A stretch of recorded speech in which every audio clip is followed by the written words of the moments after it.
لا بارد ولا كريم إنهم كانوا قبل ذلك مترفين وكانوا يصرون على الحنث العظيم وكانوا يقولون إذا متنا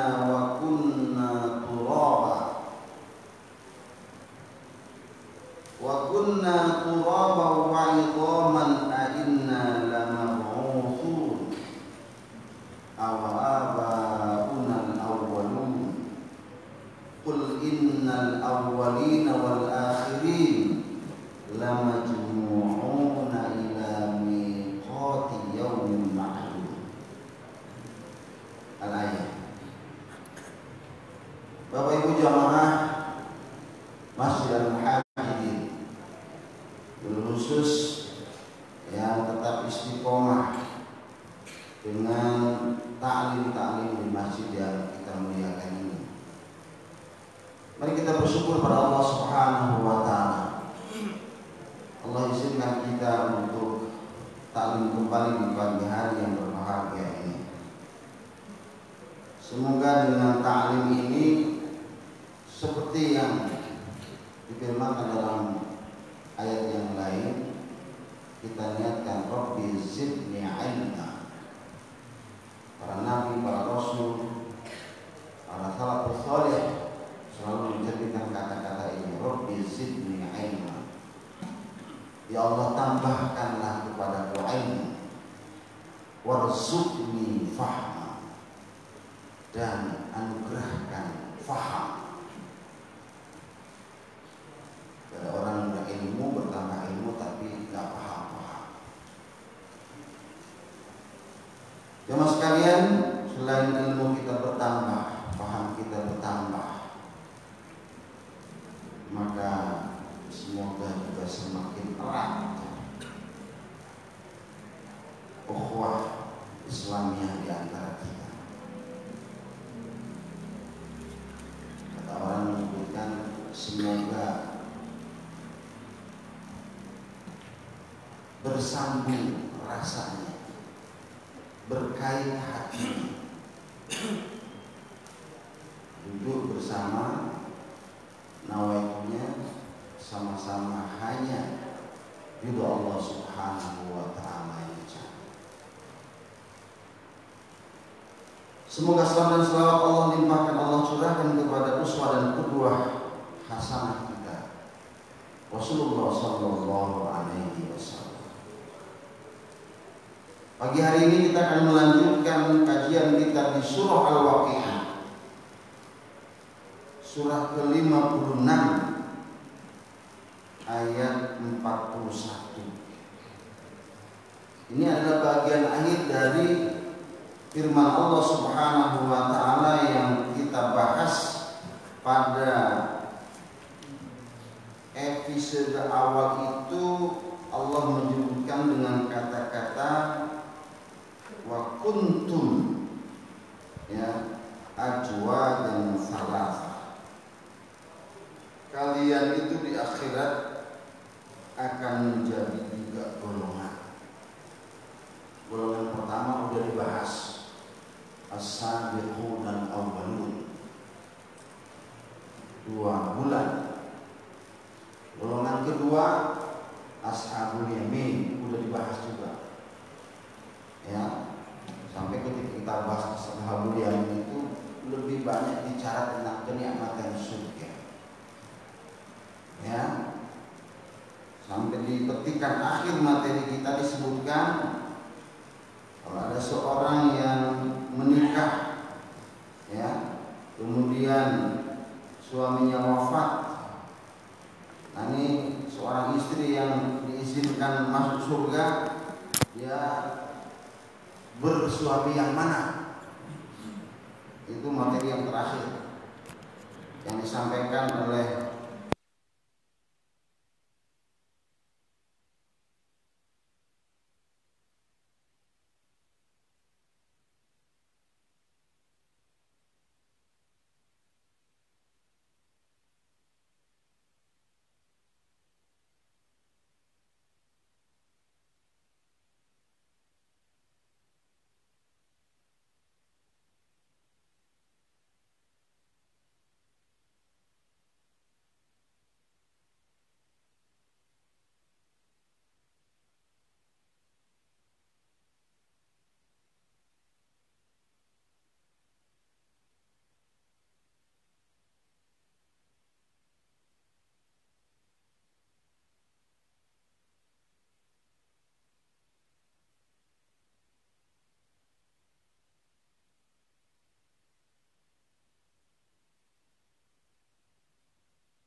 ketika bicara ashabul yamin.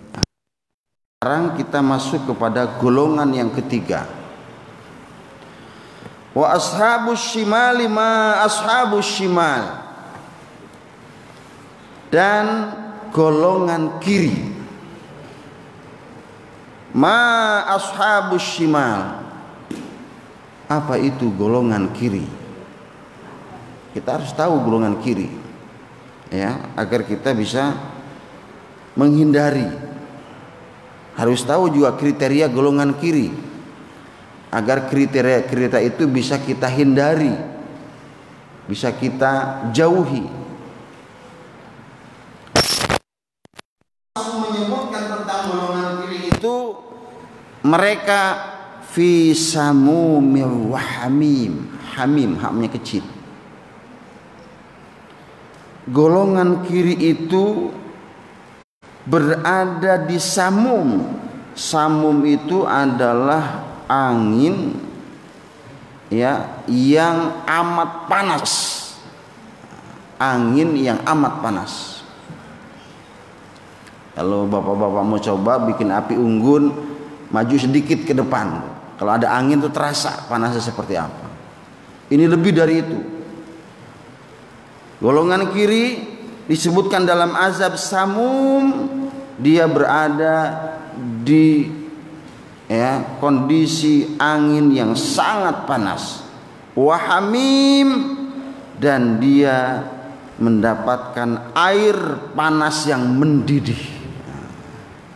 Samum dan hamim, ya, angin panas yang sangat panas, lalu air yang panas yang mendidih.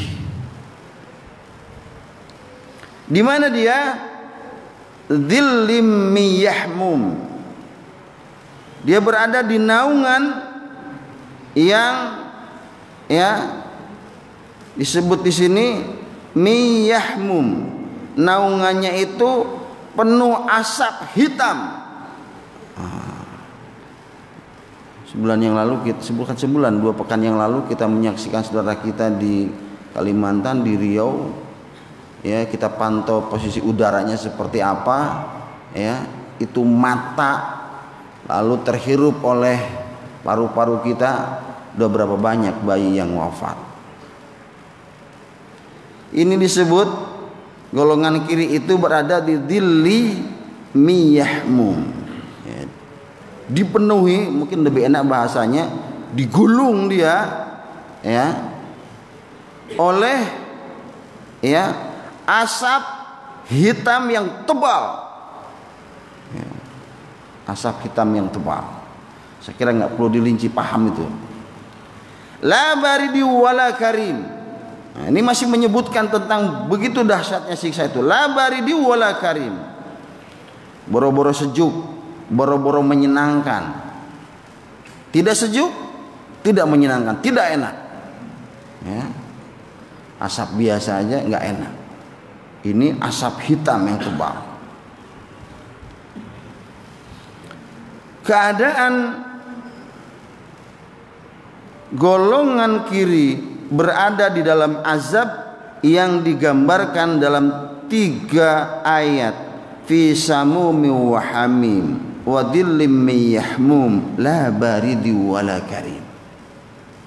Mereka di neraka itu, ya, berada dalam udara angin yang sangat panas, kemudian mendapatkan air mendidih yang sangat panas. Mereka bukan berteduh, naungannya itu naungan yang penuh dengan asap hitam yang tebal. Tidak ada rasa enak, tidak ada rasa nyaman. Siapa mereka itu? Nah, ini baru ayat 45-nya Allah buka rahasia. Ya, siapa mereka yang termasuk golongan ashabu shimal? Innahum kanu qabla dzalika mutrafin. Kita ulang supaya hafal. Innahum kanu qabla dzalika mutrafin. Innahum, sesungguhnya mereka, kanu, kebiasaan, keadaan, perilakunya, qabla dzalika, sebelum terjerumus ke dalam neraka, sebelum mati, apa kelakuan mereka? Mutrafin. Mereka itu hidupnya bermewah-mewahan. Itu kata kuncinya. Innahum, sesungguhnya mereka, kanu, keadaan mereka, kebiasaan mereka, hidup mereka, qabla dzalik, sebelum masuk ke dalam neraka, sebelum mati, mutrafin, hidupnya bermewah-mewahan. Masih ingat surah At-Takatsur? Kita sambungkan, alhaakumut takatsur. Bermegah-megah, bermewah-mewahan itu yakin pasti ya, alhaakumut takatsur bakal membawa kepada perilaku-perilaku yang jahat, perilaku-perilaku yang buruk,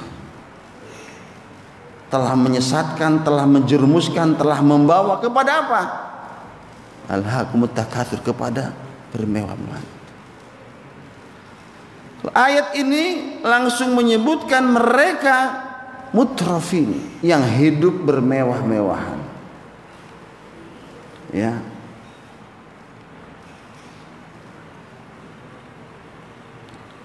Wa kanu yusirruna 'alal hinsil 'azim. Yang kedua, golongan kiri itu mereka sarra yasirru. Kalau dalam surah Al Imran itu walam yusirru. Ketemu juga ayat itu. Ala ma fa'alu. Kalau dalam ayat ini wa kanu yusirruna 'alal hinsil 'azim. Mereka yusiruna, terus menerus, bukan terus menerusan ibadah. Kalau ini hinsil azim, mahwal hinsi. Al hins di sini adalah mereka mengerjakan hinsun, itu kemungkaran, kemaksiatan, dosa azim, dosa yang besar. Perhatikan kalimatnya, wa kanu yusirrun, mereka terus menerus alal hinsil azim, berbuat dosa besar. Ya, saat peraturan masih ketat saja, ya, yang zina banyak, ya kan, lokalisasi banyak, yang buang bayi di comberan banyak, di tong sampah banyak. Bagaimana kalau undang-undang yang baru itu jadi? Bapak Ibu bisa punya gambaran kayak gimana negeri ini nanti? Ini di saat undang-undang masih ada aja, itu yang buang bayi banyak. Ya, dulu suka ada, dulu saya nggak tahu kalau sekarang, suka ada koran pos kota, isinya cuma menghitung kriminalitas. Hari ini ada 3 bayi yang dibuang. Sekarang saya nggak tahu bisa ada apa enggak itu. Coba kita gambarkan, kita pikirkan, ya.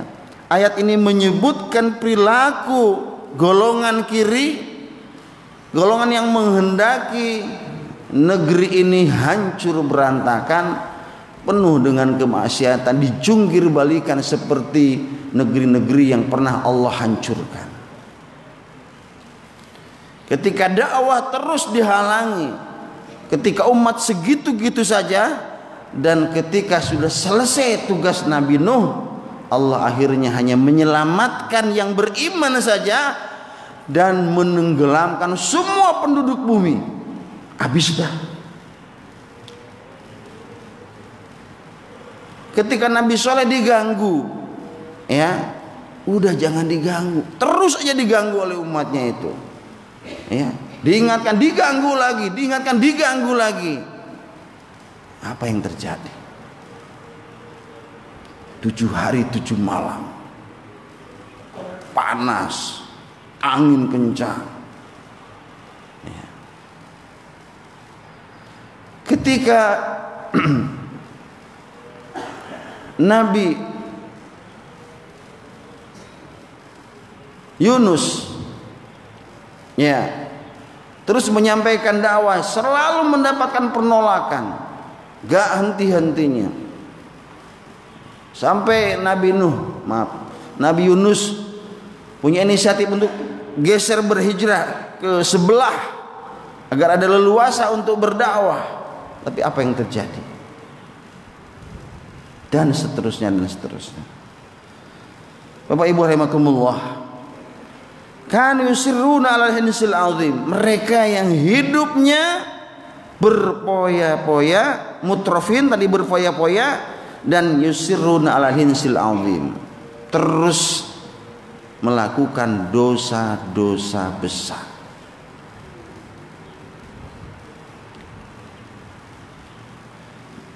Dalam Islam, hubungan suami istri itu hukumnya sedekah dan berpahala.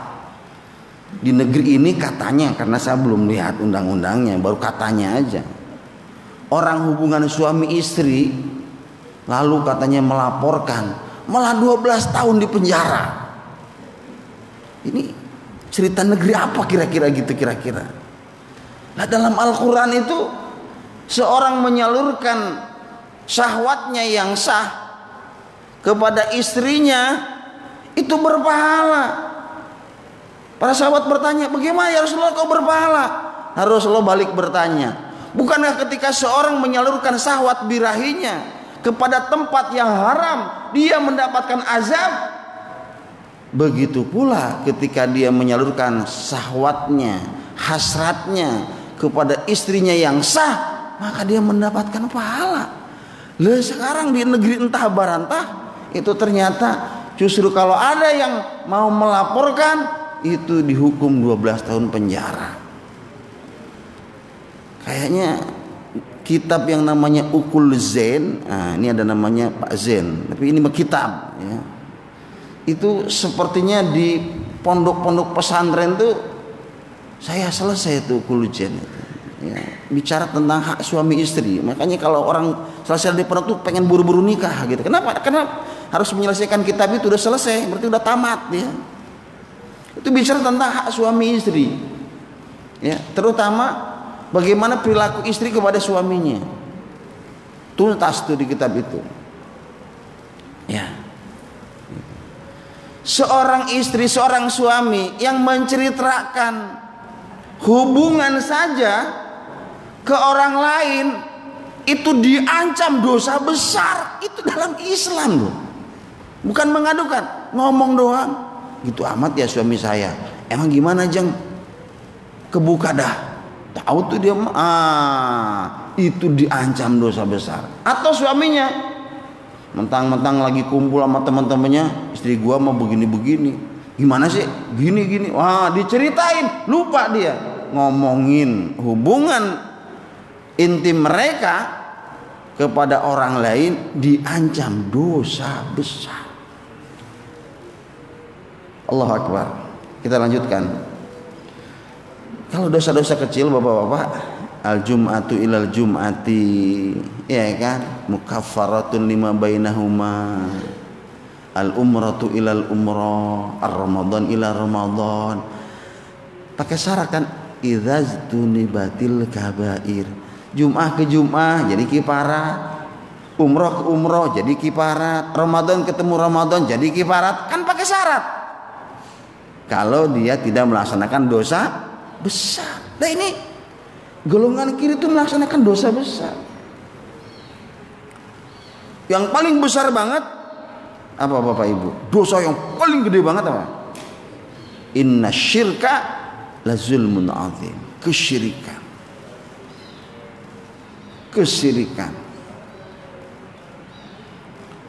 Ya. Syirikan apa? Sedekah bumi, sedekah laut,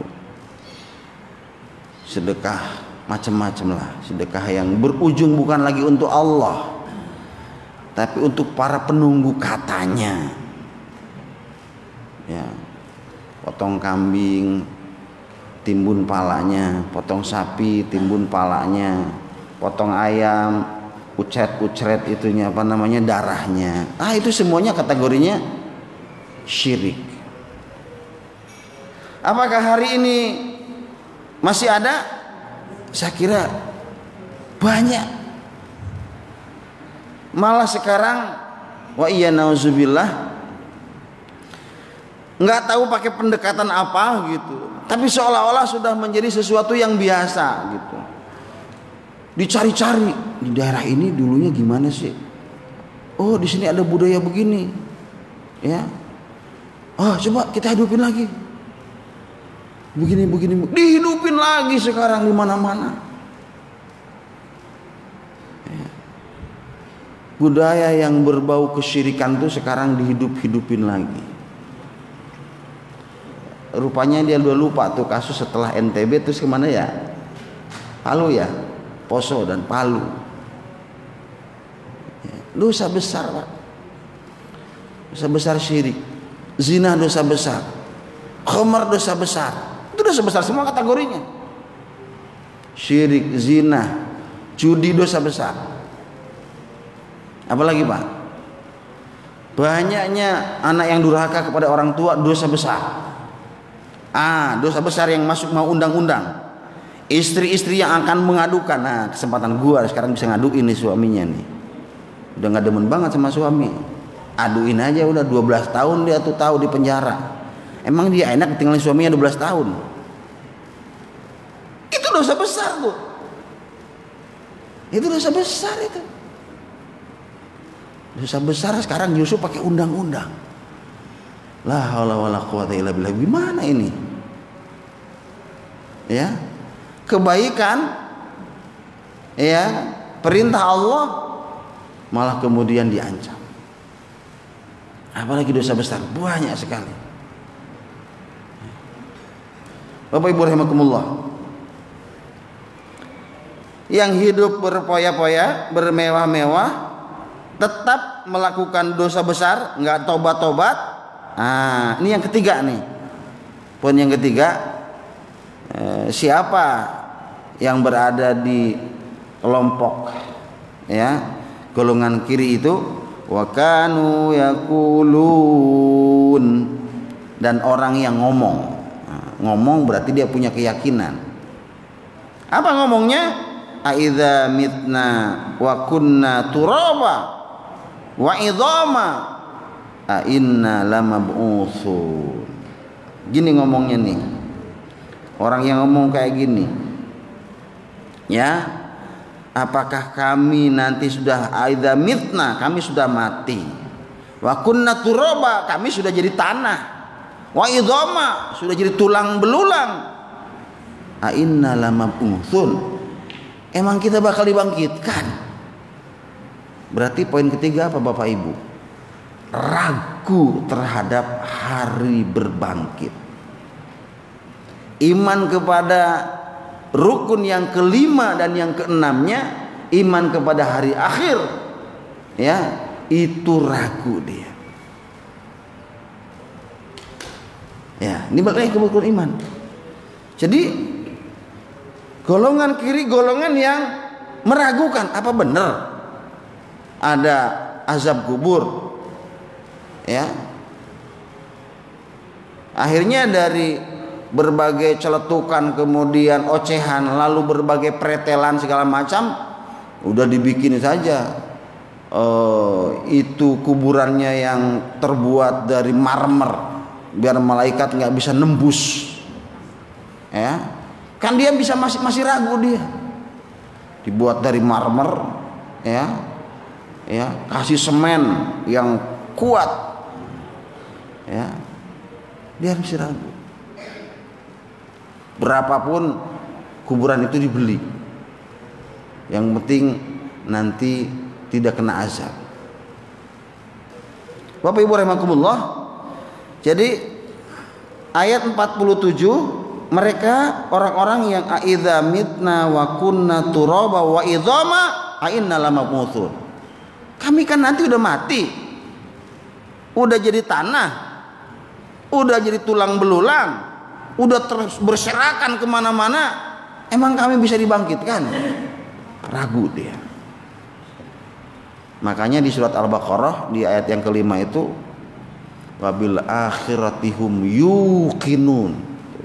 Sifat orang yang bertakwa itu bukan lagi iman disebut di dalam ayat ini. Kalau bicara akhirat, kalau bicara akhir, bicara kubur, bicara kematian, yuqinun, yakin, bukan lagi iman. Awabaunal awwalun, apakah juga bapak-bapak kami yang pertama, kakek nenek kami yang pertama juga dibangkitkan?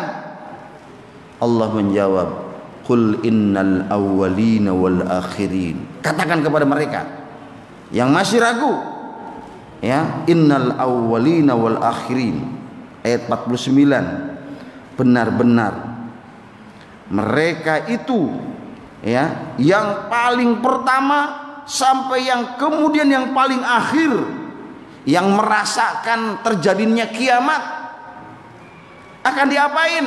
La majmu'una, benar-benar mereka akan dijam'u, dikumpulkan. Miqati, berkumpul dalam satu mikot, satu tempat. Nah, mikot itu tempat. Kalau kita mau haji, mau umroh, ada mikotnya. Yaumim ma'lum, yang kalian juga udah tahu. Ahsyar, mizan, sudah tahu. Jadi orang yang paling pertama sampai yang paling akhir, la majmu'una, semua akan dikumpulkan ila miqati, pada satu tempat. Enggak pecah-pecah, enggak dipisah-pisah, Pak. Orang Indonesia, orang Arab. Enggak. Kalau ayat ini mengatakan miqat, maknanya di sini tempatnya sama. Semua gabung. Yaumim ma'lum, pada hari yang sudah kalian ketahui. Thumma innakum ayyuhad-dhallunal mukadzibun. Kemudian Allah mengatakan di ayat 51, ya, kemudian sesungguhnya kamu, hai orang-orang yang sesat dan yang mendustakan. Innakum ayyuhad-dhalun, kalian orang-orang yang sesat. Al-mukadzibun, orang-orang yang mendustakan, gak percaya bahwa akan dibangkitkan, akan dikumpulkan, akan dihitung amal satu persatu, akan mempertanggungjawabkan setiap perbuatan dan amal kita. La'akiluna min syajarim min zaqqum. Nah, ini tambahannya dari 4 ayat di awal. Disebutkan salah satu siksa untuk orang-orang yang golongan kiri, la'akiluna min syajarim min zaqqum. Ya, di ayat ke 52. Benar-benar setelah mereka dikumpulkan itu, mereka yang mendustakan itu, ya, mereka akan diberi makan. La'akiluna, mereka akan diberi makan. Bukan yang enak, makanya min syajarim min zaqqum, makanannya pohon zaqqum. Nah, makanya pohon zaqqum, bukan pohon rumput laut. Rumput laut mah enak. Zaqqum yang ada di neraka, rumputnya neraka, pohonnya neraka. Pamaliuna minhal butun, akibat diberi makan, ya, pohon zaqqum itu apa yang terjadi? Maka pohon itu setiap kali dimakan akan memenuhi perut-perut mereka. Maliuna minhal butun, penuh perut mereka dengan zaqqum. Kalau orang makan pasti pengen minum, mereka juga dikasih minum. Tenang saja. Apa minumnya? Fasyaribuna alaihi minal hamim. Sesudah itu mereka akan diberi minum apa? Nah, tadi minal hamim, minuman air yang mendidih, yang panas, yang mendidih. Bukan mendidih dunia, ini mendidih akhirat nih, mendidih neraka ini. Fasyaribuna syurbalhi, mereka nggak bisa stop.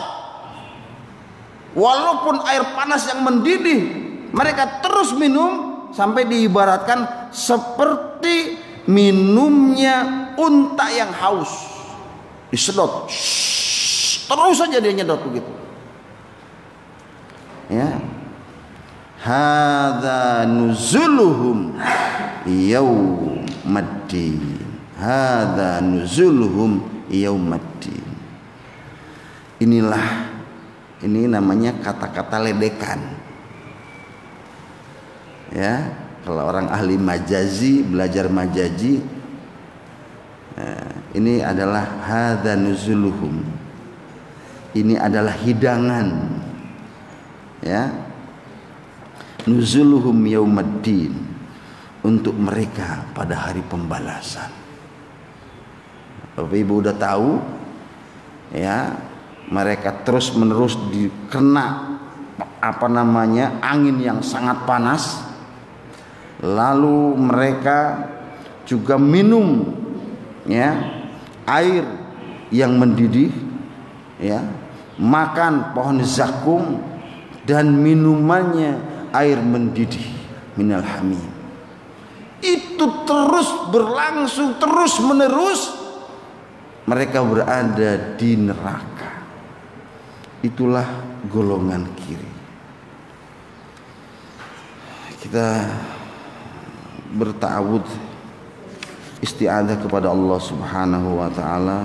Mudah-mudahan Allah selamatkan kita dan keluarga kita dari ancaman-ancaman Allah di dalam ayat ini yang menceritakan tentang golongan kiri adalah golongan yang kita simpulkan tadi. Pertama adalah orang-orang yang hidup berpoya-poya. Ini memang karakter dan kehidupan manusia, ya, kecuali orang-orang yang punya rel agama, punya iman yang kuat. Yang kedua, golongan kiri itu golongan yang mengabaikan terhadap dosa besar. Udah biarin, gimana gua aja nanti. Ya. Dosa besar tapi terus menerus kagak tobat. Yang ketiga, kenapa dia kagak tobat? Kenapa dia berbuat dosa? Ya dia kagak yakin sama akhirat. Itu Pak kuncinya dalam ayat ini. Maka sedikit lagi Allah kemudian mengatakan di ayat ke-58, nahnu khalaqnakum falaula tusaddiqun. Ya, orang yang berakal, orang yang hatinya bersih dengan ayat ini akan mengatakan nahnu khalaqnakum, kata Allah, kami yang menciptakan kamu. Falaula tusaddiqun, masih kamu nggak yakin, masih kamu nggak percaya. Ini dialog ayat ini. Nahnu khalaqnakum, kami yang menciptakan kamu. Falaula tusaddiqun, masih nggak percaya, masih nggak yakin. Kayak gitu Pak dialognya nih. Sampai Allah mengatakan di ayat ke-58-nya, afara'aitum ma tumnun. Coba perhatikan. Nutfah kalian, sperma kalian, coba perhatikan. Ya. Afara'aitum ma tumnun, perhatikan nutfah, sperma yang terpancar itu gimana, perhatikan. Pernah nggak Bapak-bapak memperhatikan? Apa kata Allah dalam ayat ini? Al antum takhluqunahu am nahnul khaliqun. Pertanyaan Allah dalam ayat ini, terangkan kepadaku, jelaskan kepadaku, kamukah yang menciptakannya atau kami yang menciptakannya? Sperma, nutfah. Dari situ Allah mengingatkan kepada kita, kamu yang menciptakannya. Saya minum minum vitamin ini, minum vitamin ini, minum gizi ini, minum gizi ini, minum ini, minum ini, minum ini. Kamu yang membuat nutfah itu. Am nahnul khaliqun, atau kami? Masya Allah. Ya. Dokter Haram akan lebih tajam nih kalau ngomongin ini, ya. Tapi Allah ini seolah-olah kata-kata antum tahluqunahu am nahnul khaliqun. Kalau dengan sperma saja yang kau pancarkan setiap kau berhubungan dengan istri, kau nggak pernah mikir kau yang ciptakan, kami yang ciptakan. Masih nggak percaya juga. Sampai Allah katakan, nahnu qaddarna bainakumul mauta wa ma nahnu bimasbuqin. Kami, kata Allah, qaddarna, yang menentukan bainakumul maut, waktu kematian di antara kalian. Wa ma nahnu bimasbuqin, dan kami tidak lemah sekali-kali. Siapa yang menentukan kematian? Jelas ayat ke-60, nahnu qaddarna bainakumul maut, kami yang menentukan jadwal kematian. Ya, rumusnya bukan rumus ABCD lagi, bukan rumus umur dari mulai yang tertua sampai yang termuda, nggak pakai rumus sosial dari yang paling kaya sampai yang paling miskin, nggak pakai rumus ilmu dari yang paling tinggi ilmunya sampai yang paling rendah, enggak. Rumusnya rumus cabut. Allah yang menentukan, kagak ada yang tahu. Allah tinggal nyuruh malaikat, itu dia tuh, dia, tinggal ditunjuk oleh Allah, malaikat yang kerjakan. Ya, kematian sudah ditentukan oleh Allah Subhanahu wa taala, dan ketentuan Allah tidak ada yang bisa mengalahkan. Ala an nubaddila amsalukum, ala an nubaddila amsalakum wa nunsyi'akum fima la ta'lamun. Tidak ada yang bisa mengalahkan, yang mengubah penciptaan kamu, ya, dan menciptakan kamu kelak untuk keadaan yang kamu tidak ketahui. Di ayat ke-62-nya Allah mengatakan, walaqad alimtumun nasy'atal ula falaula tadzakkarun. Ini juga kata kunci. Walaqad alimtumun nasy'atal ula falaula tadzakkarun. Dan sungguh kami telah mengetahui penciptaan. Ya, kamu telah mengetahui penciptaan awal itu, penciptaan pertama itu. Falaula tadzakkarun, mengapa kamu tidak mengambil pelajaran? Bapak Ibu rahimakumullah, jadi ayat 57 sampai 62 ini ayat renungan kita. Setelah kita diberitahu kelompok yang ketiga, golongan kiri yang ketiga, ya, sebentar penjelasannya itu, tapi 3 poin yang harus kita amati dan pelajari, agar jangan sampai perilaku dan tindakan kita masuk pada wilayah itu. Ya, hidup berpoya-poya, ya, kalau menghabiskan uang untuk jalan-jalan puluhan juta, ratusan juta, rasanya biasa saja. Tapi untuk beramal ribuan, ratus ribuan, begitu susah. Nah, itu kategori berpoya-poya. Yang kedua, orang yang berada dalam perilaku dosa-dosa besar tapi nggak berhenti dan nggak tobat. Ya. Nah, ini kalau tadi saya kait-kaitkan dengan kondisi hari ini, gimana kita nggak harus memohon perlindungan kepada Allah Subhanahu wa taala, toh dosa besar hari ini malah kemudian dilindungi. Kebaikan, ya, aturan, hukum, kemaslahatan malah dikatakan sebuah kejahatan. Wa iya na'udzubillah. Lalu ayat petikan akhir ini adalah mengajak kita untuk merenungkan. Perlu saya ulangi sekali lagi, nahnu khalaqnakum falaula tusaddiqun. Allah mengatakan, kami yang menciptakanmu, masihkah kamu mendustakannya? Masihkah kamu nggak percaya? Buktikan. Afara'aitum ma tumnun. Perhatikan nutfah itu. Sperma itu, antum takhluqunahu am nahnul khaliqun. Allah tanya, kamu yang ciptakan atau kami? Masya Allah.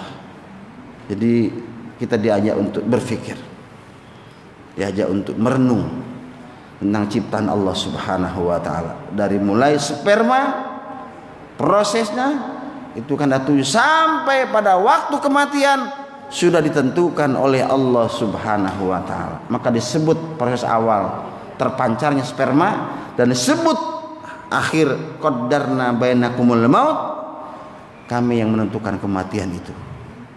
Ya. Bapak-bapak, ibu-ibu jamaah Masjid Al-Muhajirin rahimakumullah. Inilah kajian kita di pagi hari ini. Ya, moga-moga menjadi ilmu ya kepada kita. Saya hanya kebagian membaca saja. Oleh karena saya akan membaca, jadi saya baca duluan. Jadi kalau bapak-bapak baca duluan juga bapak-bapak bisa dimari. Ya. Tapi mudah-mudahan bermanfaat. Ya, mudah-mudahan bermanfaat untuk mengingatkan diri kita. Ya. Tentang al-hakumut takasur, tentang tumnun dan lain sebagainya. Mudah-mudahan Allah Subhanahu wa taala ya memberikan kita faham kita itu siapa. Ya. Kalau punya harta dipakai apa? Faham kalau umur itu untuk apa? Kalau orang faham itu jelas. Ya. Kalau dikasih rezeki itu untuk apa? Faham. Dan mudah-mudahan Allah Subhanahu wa taala menjadikan kita juga orang-orang yang bukan hanya mampu mengontrol diri untuk tetap istiqomah kepada Allah Subhanahu wa taala, pada waktu yang bersamaan kita belajar untuk memberi manfaat. Nah, seperti sahabat-sahabat kita dari tim ACT. Mereka orang-orang soleh, tapi mereka bagi kesolehannya buat ngajak orang lain. Ya enggak? Gitu kan? Mereka orang yang sudah faham harus bantu, tapi enggak sendirian. Ngajak bapak dan ibu supaya bantuin. Kira-kira begitu. Mereka udah paham menolong orang lain, tapi mereka enggak sendiri. Ngajak orang lain untuk juga menolong.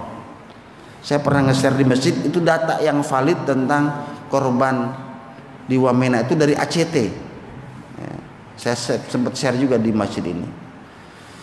Inilah Bapak Ibu yang saya sampaikan. Sekali lagi mudah-mudahan kehadiran sahabat-sahabat akan melengkapi amal kita pada pagi hari ini. Ya. Dan insya Allah kita menjadi orang-orang yang senantiasa mendapatkan ampunan Allah Subhanahu wa taala. Subhanakallahumma wa bihamdika asyhadu an la ilaha illa anta astaghfiruka wa atubu ilaik. Wassalamualaikum warahmatullahi wabarakatuh.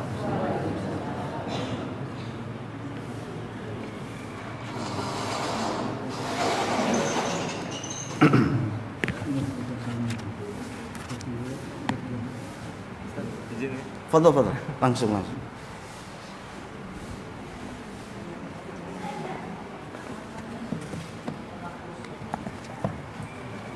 Ustadz sabar nih pakai mic-nya dia.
Bismillahirrahmanirrahim. Assalamualaikum warahmatullahi wabarakatuh. Alhamdulillah telah kita ikuti kajian tentang tadi sebelumnya dari dari Ustadz Ihsan mengenai kajian tafsir Qurannya. Masya Allah, syukran jazakallahu Ustadz. Ilmu agama yang sangat baik sekali.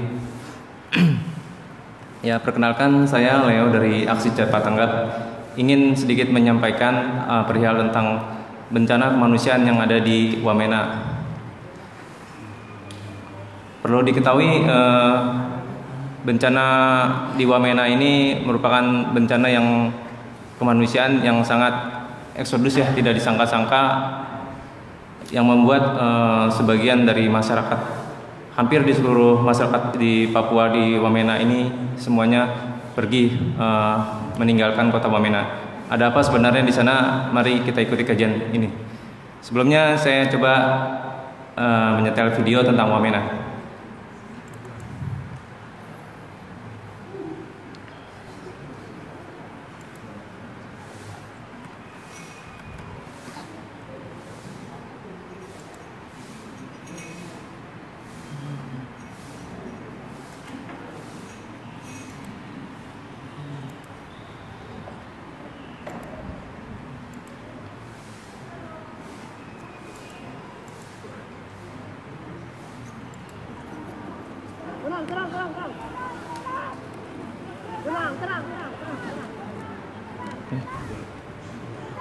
Ini nggak ada ini Pak?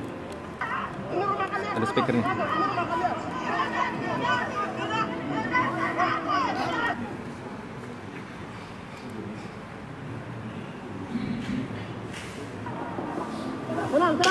Tenang.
Ya, Wamena.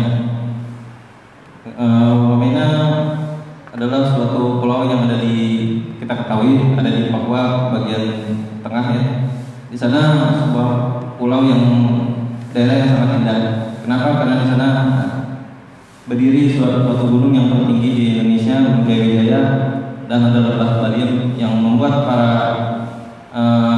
turis dari dalam dan luar negeri datang ke sana karena memang Wamena ini sangat eksotis sekali, sehingga banyak para pendatang tidak hanya dari Gamelan tapi dari Pulau Sumatera hingga Pulau Sulawesi banyak pada datang untuk mencari pekerjaan di sana atau berusaha di sana, dan itu sudah sangat berlangsung lama sekali, mungkin puluhan tahun. Jadi masyarakat sudah berbaur di Wamena. Tapi pada kenyataannya kita ketahui saudara-saudara, Bapak Ibu, terjadi tragedi kemanusiaan di Wamena Kabupaten Jaya tepatnya pada tanggal 23 bulan 9 2019 telah menyebabkan duka mendalam bagi bangsa Indonesia, dan mereka harus kehilangan rumah, pakaian, barang berharga, dan harta benda. Ini akibat dari ledakan dan tersandra oleh ekstremis. Jadi hanya akibat dari ekstremis ini yang memicu perpecahan berada di Wamena. Ini dampaknya sangat luar biasa sekali, Bapak Ibu. Dari info gratis kerusuhan Wamena ini terdapat korban sebanyak 33 meninggal dunia dan 77 orang jiwa luka-luka, dan 10.000 orang mengungsi dan 2.500 eksodus. ACT kemarin alhamdulillah telah mengirimkan bantuan memulangkan kurang lebih 137 atau 140 orang dari Sentani menuju Sumatera Barat. Alhamdulillah kloter kedua pun telah kita memulangkan juga. Tapi ACT saat ini fokus untuk membantu. Yang kita pulangkan adalah wanita, ibu-ibu tua, orang tua, dan anak-anak. Agar masyarakat atau bapak-bapak yang masih sehat, yang masih kuat itu tetap berada di Papua, Sentani. Kenapa dipulangkan? Karena rumah mereka sudah habis terbakar, usaha mereka pun juga sudah tidak ada. Jadi mereka berbondong-bondong eksodus untuk minta kembali pulang ke tempat asal masing-masing. Di sini kita ketahui sebanyak 465 motor terbakar dan 204 mobil terbakar, 150 motor terbakar, dan bahkan perkantoran 15 pun rusak berat. Ini sedikit informasi saja. Kalau saat ini Wamena ini apa sih yang menyebabkan mereka pergi gitu? Karena dari mulai ekstremis di sini memang ini saya mengajak ini ada sebagian memang dari modus itu untuk pada pengusiran bagi masyarakat pendatang, terutama Muslim. Karena itu ACT cita-cita atau akan melakukan suatu perbaikan. Kita tidak hanya memulangkan, tapi nanti selanjutnya akan kita membangun rumah ICS yang telah kita desain dengan unit sebanyak 20 hektar. 5 hektar itu berada di Wamena dan 500 lagi sebagian kita bangun di Sentani. Agar nanti orang-orang yang masih ada di Papua itu, yang masih sehat, yang masih kuat itu tetap di sana. Karena tujuan kita apa, Bapak Ibu? Kalau bila para pendatang ini para pergi semua, maka perekonomian yang ada di Papua itu akan lumpuh. Wamena pun akan hancur perekonomiannya. Karena selama ini yang membangun Wamena adalah warga-warga pendatang. Dan terlebih dahulu yaitu kalau seandainya para pendatang itu pergi meninggalkan Wamena, maka pendakwah akan terhenti. Disinilah kita berfungsi gitu. Saya menyampaikan ke Bapak Ibu. Kita ketahui di Wamena itu di daerah Papua memang ada unsur untuk memisahkan diri.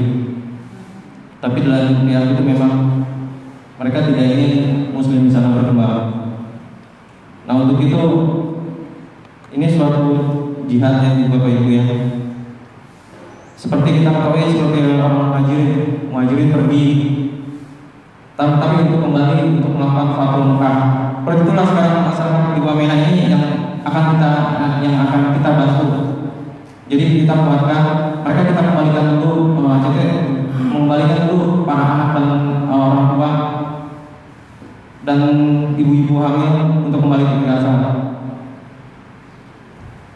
ACT memulangkan, alhamdulillah ACT telah memulangkan para pengungsi ini sebanyak 137 di kloter pertama.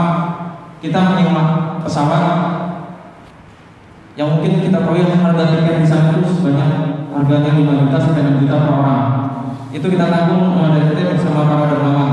Telah kita kirimkan 2 kali. Terbayang itu masih banyak, ada puluhan ribu orang yang mengantri untuk dipulangkan. Ini yang saya ajak, bukan karena kita mengarah dari suatu perpecahan negara, bukan. Tapi kita melihat ACT melihat dari sisi konflik kemanusiaannya. Kita berharap Wamena akan kembali kondusif lagi dan perjuangan untuk dakwah di sana tetap berlangsung hingga sekarang. Ini merupakan kewajiban kita sebagai umat negara dan umat muslim untuk tetap menjaga komitmen ini. ACT mengajak para dermawan dan para jamaah sekalian untuk membantu saudara-saudara yang ada di Papua. Karena tidak hanya di Wamena saja. Ini diketahui ada sinyalir ada 16 titik yang memang menginginkan masyarakat pendatang diusir pergi dari Papua. Jadi sebenarnya tidak ada itu warga pendatang ataupun warga asing dan orang yang sudah datang yang sudah didatang ke Papua itu disebut warga Papua. Tidak ada itu istilah warga pendatang. Itu hanya akal mereka saja. Saat ini kebutuhan mereka yang orang-orang yang terdampak di sana adalah berupa air, makanan, batu-bata, selimut, dan tenda-tenda. Karena sudah tidak ada lagi mereka untuk mencari makan. Hampir habis semuanya, tidak ada mereka menyimpan makanan di gudang maupun di rumah-rumah mereka. Dan rumah pun sudah tidak ada. Untuk itu mereka eksodus untuk pergi meninggalkan Wamena ini.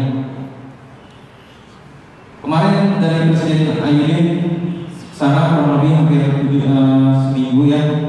Di situ mereka melihat ada ibu-ibu lari, ibu-ibu itu dalam keadaan hamil tua 9 bulan. Dia tuh lari sangat kencang sekali, melebihi pemuda. Bayangkan ibu-ibu hamil 9 bulan itu lari melebihi pemuda. Kenapa? Karena memang keadaan di sana itu sangat mencekam sekali ya, begitu. Ini yang memaksa mereka untuk menyelamatkan diri. Dan bahkan di sana kita ketahui dari 33 jiwa itu ada beberapa mereka tidak soal ibu dan anaknya dibunuh, lalu bapaknya suaminya dikembalikan pulang ke Sumatera, ketemu anaknya, mana bang ibu sama adik, ibu dan adikmu telah meninggal. Tapi kehidupan masih terus berjalan. Dia terus ingin membangun dengan cita-cita untuk meneruskan cita-citanya menjadi seorang dai. Ini rencana aksi ACT. ACT akan membangun krisis center, bantuan psikologi, bantuan logistik, dan bantuan medis dan tenaga umum. Pertama, yang seperti saya bilang tadi, pertama ACT akan memulangkan puluhan ribu kepala kasar pertama yang tadi bayi dan ibu dan anak. Yang laki-laki yang masih dewasa tetap kita akan ada di Sentani. Kedua, nanti kita bangunkan rumah ICS yang sudah kita rencanakan sebanyak kita bagi dua dari 20 hektar itu 10 hektar untuk di Sentani dan 10 hektar ada di Wamena. Selanjutnya kita akan membangun pergudangan yang akan kita pasok tiap bulan ini. Insya Allah ACT akan mengirimkan kapal kemanusiaan sebanyak 1000 ton untuk agar mereka bisa bertahan, para pengungsi yang ada di Sentani bisa bertahan tidak pergi meninggalkan pulau Papua. Itu akan selanjutnya ACT akan membangun pasar agar mereka bisa kembali berniaga mencari mata pencaharian. Lalu kita akan membangun sekolah dan masjid-masjid. Kenapa? Karena saat ini juga ada beberapa masjid yang memang sudah tidak bisa dipakai lagi, sudah terbakar juga. Jadi kita sebagai umat manusia kita perlu membantu mendakwakan Papua. Kenapa? Karena Papua itu mungkin kita tahu ya, Papua dari kata nur, berarti cahaya ada dari Madinah. Karena kita tahu yang pendatang asal dari Papua itu adalah sebenarnya orang Muslim, bukan mereka orang-orang Nasrani maupun para ekstremis.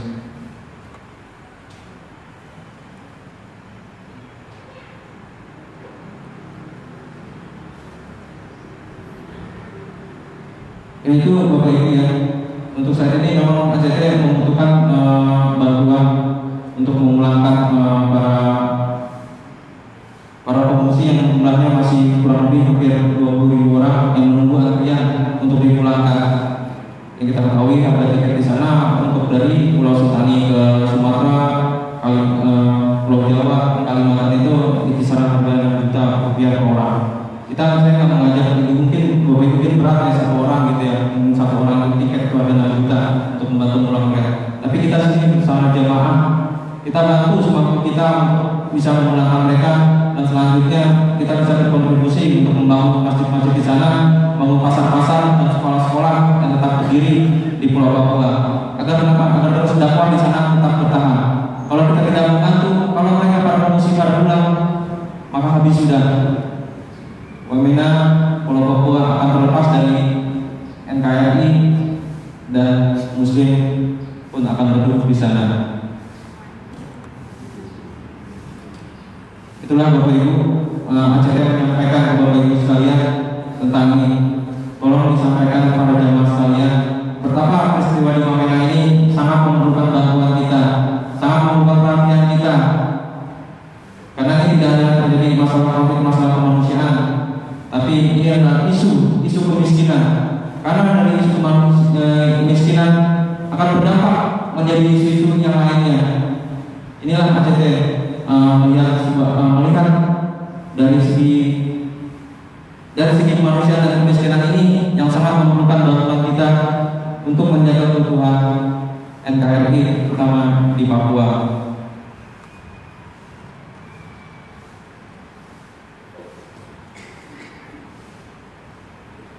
Ini posko kemanusiaan di Wamena Papua telah kita bangun di Jalan Kaki ini Sentani Papua. Di sini untuk sementara barang-barang bantuan yang dari para dermawan dan para jamaah kita tampung di sini dari Sentani. Berapa jam kita sambung lagi melalui pesawat Hercules untuk kita distribusikan ke Wamena. Nah, ini bantuan kemanusiaan Bapak Ibu. Pemberian dalam berupa santunan untuk setiap keluarga Wamena berkisar 10 juta untuk satu kakak. Karena memang pembangunan di sana cukup mahal ya. Kita ketahui ada di luar sana pun 110.000. Jadi mungkin membangun, kalau misalnya membangun suatu ruko atau ICS itu di sini standarnya bisa 34 juta, di sana bisa 3 kalinya. Karena dari segi barang atau distribusi yang sangat mahal sekali. Bantuan logistik, alhamdulillah ACT telah membangun posko logistik. Kemarin kita telah memotong sapi ya untuk memberi makan para pengungsi yang menunggu antrian untuk dipulangkan. Di sini 35.000 berjual per porsi dan paket makannya sekitar 550.000 per kakak.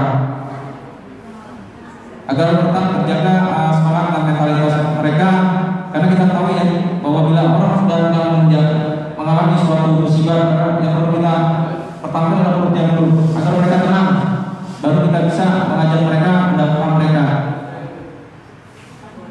Bantuan medis, ACT pun telah hadir di sana untuk memberi bantuan medis kepada pelayanan kesehatan kepada di Wamena dan di Sentani.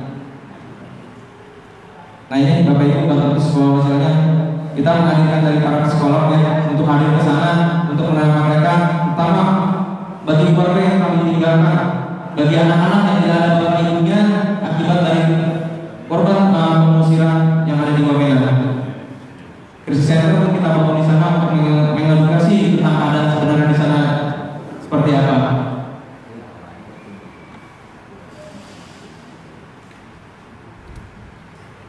Ini jenis bantuannya Bapak Ibu. Di sini terlihat dapur umum, kita ada paket pangan, bantuan kemanusiaan dan pelayanan kesehatannya. Total yang data dibutuhkan itu kurang lebih untuk sekali penerimaan makan ada sekitar 11.300.000 itu dalam sekali aksi.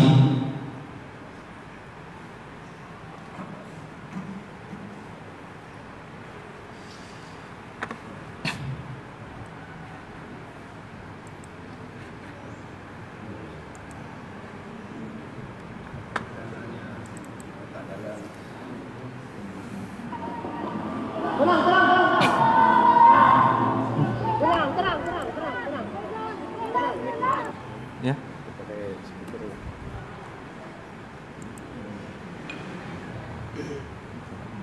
Udah ini aja deh Pak, pakai ini aja sekarang.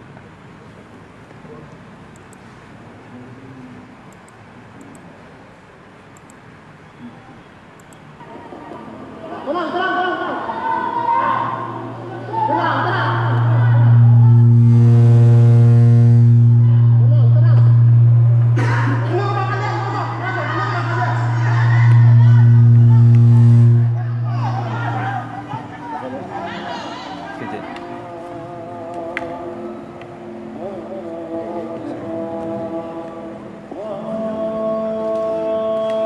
sini satu.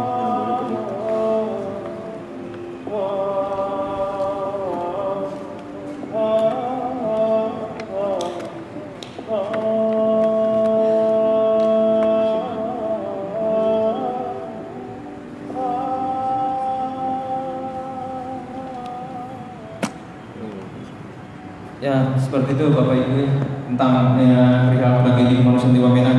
Wamena sangat membutuhkan kita sebagai bangsa, sebagai satu bangsa maupun dari sebagai umat Muslim. Karena ini kita membantu tidak hanya keluarga kita sebagai suatu negara, tapi kita sebagai umat Muslim agar kesatuan negara ini tetap terjaga, agar pendakwah Muslim Islam tetap berada di Papua. Ini merupakan suatu ajakan moral dan jihad. Kita tidak mampu, mungkin saja kita mampu untuk datang ke sana untuk memberikan tenaga langsung, tapi kita berkontribusi agar pembangunan sekolah-sekolah, masjid-masjid, rumah-rumah dan pasar yang rencana Insyaallah ACT akan membangun dari bantuan para ulama dari jemaah agar bisa terlaksana.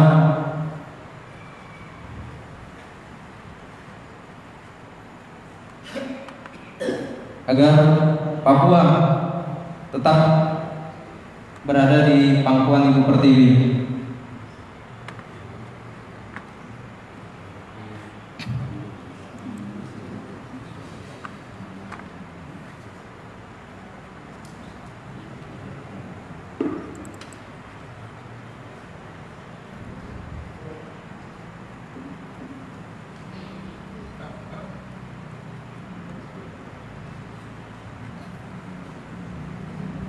Ya, sekiranya begitu informasi yang saya sampaikan kepada para jemaah.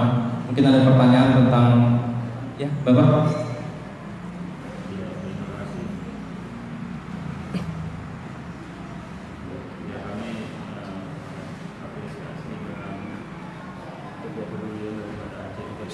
Ada rekening BNI-nya juga. Oh, iya. Walaupun saya melihat bahwa saya pernah ke sana belajar apa, aslinya mereka itu sebenarnya lugu-lugu sih. Iya Pak. Tapi asumsi saya ada yang ngomong dan bagaimana itu urusan politiknya. Cuma yang ingin saya tanya kepada ACT, dengan kontribusi bantuan seperti itu yang luar biasa, apakah ACT punya sumber dana lain itu sehingga asumsi saya kalau hanya dari kontribusi warga saja ini terbatas. Hanya itu aja. Terima kasih. Betul. Terima kasih Bapak pertanyaannya. ACT seperti kita adalah suatu NGO Pak ya, yang alhamdulillah suatu NGO yang terbesar di Indonesia saat ini. Kita hikmat di masalah kemanusiaan, terutama untuk bencana. ACT sudah menghitung berapa kebutuhan yang akibat dari di kerusuhan di Wamena ini. Kita memang sumber utama kita, karena kita NGO, kita berasal dari para dermawan sekalian. Kita tidak hanya melitu dari sekolah, dari masjid saja. Semua institusi, semua sendi-sendi yang negara ini kita ajak, kita ajak bantu bahu membahu untuk berkontribusi. Memang kalau kita lihat, kalau kita sendiri, saya sadar ACT tidak akan mampu begitu karena besarnya rencana nanti aksi yang bantuan yang kita kirimkan. Tapi inilah tugas kita, tugas saya, tugas Anda, tugas semua warga negara Indonesia dan umat Muslim ya terutama, untuk menginformasikan, untuk memberitahu kepada mereka semua tentang bencana di Wamena ini dan tentang kebutuhan mereka yang nantinya akan mereka sangat perlukan. Karena kita tidak bisa berdiam diri kalau kita melihat Wamena khususnya maupun Papua itu hilang ya, terlepas dari pangkuan Ibu Pertiwi dan Muslim Islam redup di sana. Sangat disayangkan sekali gitu. Untuk itu ACT terus berikhtiar mencari, menginformasikan para jemaah, mengajak seluruh rakyat untuk bahu membahu membantu mereka. Itu sih Bapak Ibu yang ACT lakukan gitu. Kita terus berikhtiar sebagaimana semampu mungkin. Insya Allah dengan kekuatan semua bergerak, Insya Allah Wamena maupun Papua akan terbantu. Dan cita-cita mungkin dari para luhur kita, dari para mereka yang telah berjuang untuk membebaskan Papua ya, untuk memberikan cahaya dari nur baitin itu, kita bisa meneruskan niat mulia mereka. Insya Allah ini suatu ijtihad kita. Kita sadar mungkin dari sholat kita atau tahajud kita bisa mengantarkan kita ke surga. Tapi mungkin dari niat kita jihad ini membantu agar Wamena, agar Papua tetap bersatu di pangkuan NKRI, agar Islam tetap bercahaya di sana. Insya Allah mungkin itu akan menjadi tuntunan kita masuk surga dari situ. Kita tidak tahu jalan mana yang disangka-sangka kita bisa masukkan surga. Tapi ini suatu jihad Bapak Ibu sekalian. Ini jihad, ini suatu yang sangat mungkin ya ada ditutupi oleh suatu pemerintah ataupun suatu organisasi gitu. Tapi ACT telah hadir ke sana, melihat ke sana sendiri setelah 7 hari ada apa sebenarnya di sana. Bayangkan hanya Wamena saja yang tersorot. Ada 16 titik di Papua yang tidak disorot, yang tidak disampaikan oleh media. Ini pelan-pelan akan menjalar. Kita akan sedih sekali kalau misalnya Papua akan lepas dari negara NKRI dan Islam akan redup. Itu saja Bapak Ibu ya. Ini tugas kita sebagai umat Islam. Kita punya kemampuan, kita punya kewajiban untuk berdakwah. Tiap-tiap manusia punya kewajiban untuk mendakwakan tentang agama kita ini. Insya Allah Bapak Ibu, kita menolong satu orang, Insya Allah kita menolong semuanya. Baik Bapak Ibu ya. Ada lagi Bapak pertanyaan ya?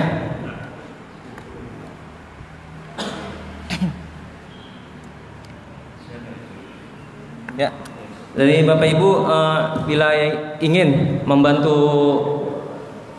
untuk membantu kontribusi perjuangan di Papua khususnya Wamena ini, bisa datang ke sini. Mungkin saya bisa menunggu sampai duha, atau mungkin bisa mentransfer ke rekening yang telah kita pajang berada di slogan kita yang kita pajang di depan masjid. Sekiranya begitu saja. Atau bisa dititipkan ke pengurus. Oh ya, bisa juga dititipkan ke para pengurus DKM. Terima kasih Bapak Ibu sekalian atas tepat waktunya. Assalamualaikum warahmatullahi wabarakatuh.